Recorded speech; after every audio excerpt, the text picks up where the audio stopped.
लीजिए हाजिर हूँ हर सुबह हर शाम की तरह लेकर के देश दुनिया की तमाम खबरें। नमस्कार दोस्तों, आप सभी का स्वागत है हमारे चैनल पर। तो हमारे इस चैनल को सब्सक्राइब कर लीजिए ताकि आप कोई भी खबर कभी भी मिस ना करें। आज की इस वीडियो में जानेंगे कोरोना वायरस का देश में तांडव, कितने लोग हुए पीड़ित और कितनों की अब तक मौत। भारतीय मौसम विभाग की ताज़ा खबर, दिल्ली, यूपी और हरियाणा में अगले कुछ घंटों में आंधी और बारिश का अनुमान। अमेरिका में हिंसा जारी, डोनाल्ड ट्रंप की धमकी के बीच 17,000 नेशनल गार्ड की तैनाती। मुंबई के अलीबाग में निसर्ग तूफान होगा लैंडफॉल, इन इलाकों में ज्यादा खतरा। पुलवामा में जैश के 3 आतंकी ढेर, सर्च ऑपरेशन जारी, इंटरनेट सेवा बंद। इस हफ्ते महंगा हो सकता है पेट्रोल और डीजल, जानिए आज कितनी है कीमत। इस शनिवार पृथ्वी के करीब से गुजरेगा उल्कापिंड, 5.2 किलोमीटर प्रति सेकंड की रफ्तार से आ रहा है पास, लंबाई 570 मीटर। चलिए जानते हैं अब खबरें विस्तार से, लेकिन उससे पहले अगर आपको ये वीडियो पसंद आ रही हो तो लाइक जरूर कर दें। भारत में कोरोना वायरस का कहर जारी, देश में कंफर्म केसों का आंकड़ा 2,07,615 के पार पहुंच चुका है और 5,815 से ज्यादा लोगों की जान जा चुकी है। वहीं 1,03,003 लोग ठीक हो चुके हैं। दुनिया भर में इस वायरस से 3,76,320 से ज्यादा लोगों की मौत हो चुकी है। वहीं 61,94,533 कंफर्म केस आ चुके हैं। हो सकता है जब आप ये वीडियो देख रहे हो तो ये आंकड़ा और बढ़ गया हो। दिल्ली एनसीआर में मौसम का मिजाज पिछले 4 दिनों में बदला हुआ है। तेज धूप के साथ भीषण गर्मी का असर छूमंतर है, तो अधिकतम तापमान भी 35 डिग्री सेल्सियस के आसपास बना हुआ है। इस बीच दिल्ली एनसीआर के आसमान में मंगलवार सुबह से बादल छाए हुए हैं। उधर हरियाणा के सोनीपत में मंगलवार सुबह मौसम का मिजाज अचानक बदल गया और तेज हवाओं के साथ बारिश हुई। अमेरिका में अश्वेत जॉर्ज फ्लॉयड की मौत के बाद बवाल जारी है। राष्ट्रपति डोनाल्ड ट्रंप ने अमेरिका की सड़कों पर सेना की तैनाती की धमकी दी है। इस बीच अमेरिका के 23 राज्यों में 17,000 नेशनल गार्ड की तैनाती की गई है। नेशनल गार्ड को हिंसा रोकने के साथ साथ राज्यों में कानून व्यवस्था को बनाए रखने की जिम्मेदारी दी गई है।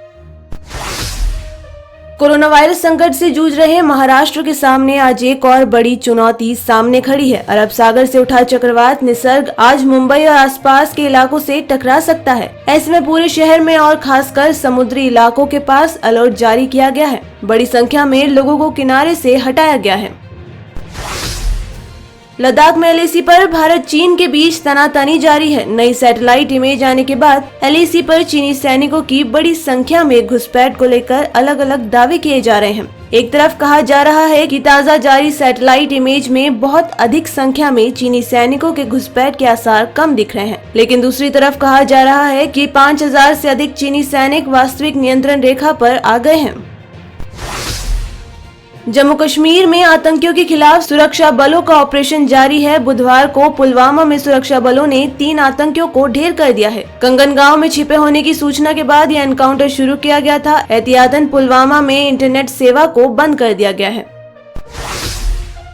अनलॉक 1.0 में ढील मिलने से पेट्रोल डीजल की मांग बढ़ने की उम्मीद है। आज दिल्ली, कोलकाता, मुंबई और चेन्नई में 1 लीटर पेट्रोल की कीमत क्रमशः 71.26, 73.30, 78.32 और 75.54 रुपए प्रति लीटर है। डीजल की बात करें तो इन महानगरों में इसका दाम क्रमशः 69.39, 65.62, 68.21 और 68.22 रुपए है।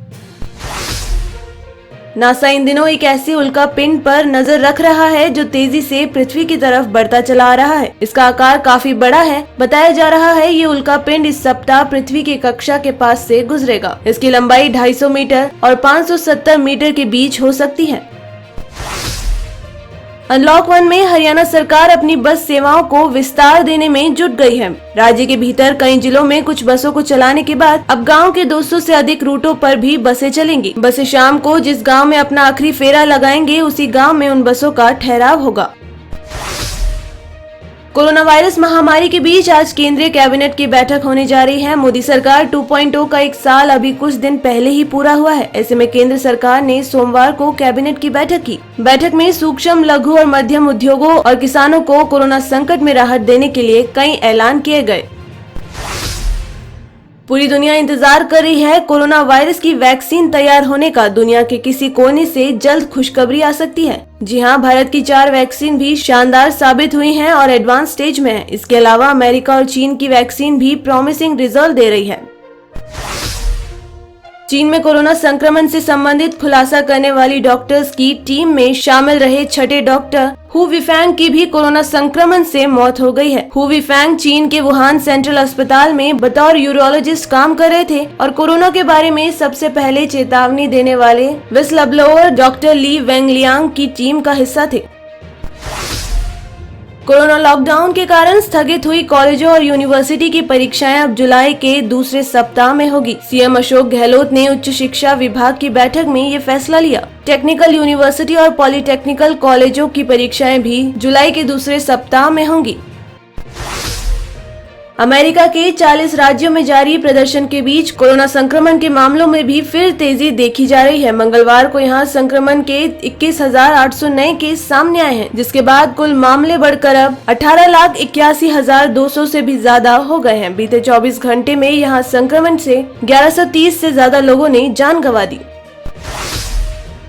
पाकिस्तान में मंगलवार को सिंध के मानव संसाधन मंत्री गुलाम मुर्तजा बलोच की कोरोना संक्रमण से मौत हो गई है। मंगलवार को भी दुनिया भर में कोरोना संक्रमण के मामलों में तेजी बनी रही और कुल 1,10,000 से ज्यादा नए केस सामने आए हैं। इसके बाद कुल मामलों की संख्या बढ़कर अब 64,74,000 से भी ज्यादा हो गई है। भारत चीन सीमा विवाद में पर्दे के पीछे दोनों सेनाओं ने ही किसी भी आपात स्थिति के लिए तैयारियां करना शुरू कर दी है। मिली जानकारी के मुताबिक चीनी सेना भारत से सटी तिब्बत सीमा के पास युद्ध अभ्यास कर रही है। चीन ने तिब्बत मिलिट्री कमान पर न सिर्फ पहाड़ों पर लड़ने के लिए उपयोग किए जाने वाले हथियार भिजवाए हैं, बल्कि रात में कैसे जंग लड़ी जाएगी इसका भी अभ्यास किया जा रहा है। अमेरिकी राष्ट्रपति डोनाल्ड ट्रंप लगातार वर्ल्ड हेल्थ ऑर्गेनाइजेशन पर चीन का पक्ष लेने का आरोप लगाते रहे हैं। हालांकि अब एक खुलासे में सामने आया है कि खुद WHO भी कोरोना वायरस वैक्सीन रिसर्च के मामले में चीन से काफी परेशान हो गया है। अब सामने आया है कि वो लगातार WHO से भी कोरोना वायरस से जुड़ी रिसर्च का डेटा साझा करने में आनाकानी कर रहा है।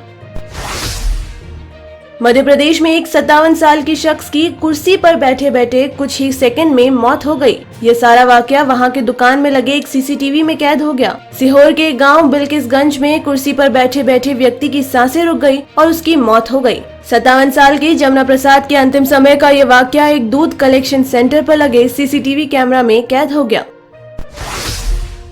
कोरोना वायरस संकट के बीच आज एक बार फिर केंद्रीय कैबिनेट की बैठक हुई। देश में कोरोना वायरस के मामले लगातार बढ़ रहे हैं और इस बीच अब लॉकडाउन 1 के तहत कई तरह की छूट भी दी जा रही है। दूसरी ओर आज ही महाराष्ट्र और गुजरात से चक्रवात तूफान निसर्ग भी टकरा रहा है। ऐसे में इस बीच केंद्रीय कैबिनेट की बैठक पर हर किसी की नजर है।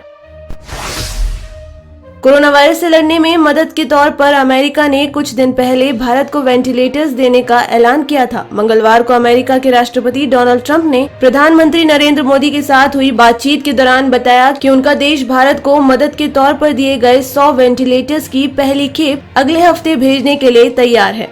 तो दोस्तों, ये रही आज की खास खबरें। तो इसी तरीके से आपके लिए हर सुबह 6 बजे और शाम 7 बजे ये खबर हम यूं ही लेकर आते रहेंगे। तो इन सारी खबरों के साथ आपको किस खबर के बारे में क्या है कहना, क्या है आपकी राय, प्लीज शेयर करें। साथ ही आपने इस वीडियो को पूरा देखा है तो प्लीज अपना नाम कमेंट सेक्शन में जरूर लिखें, ताकि हमें पता चले कि आपने इस वीडियो को पूरा देखा है। आपको खबरें अच्छी लग रही हैं, आप इन्हें पसंद कर रहे हैं तो प्लीज कमेंट बॉक्स में लिख कर बताएं। फिर मिलते हैं कल, तब तक के लिए धन्यवाद।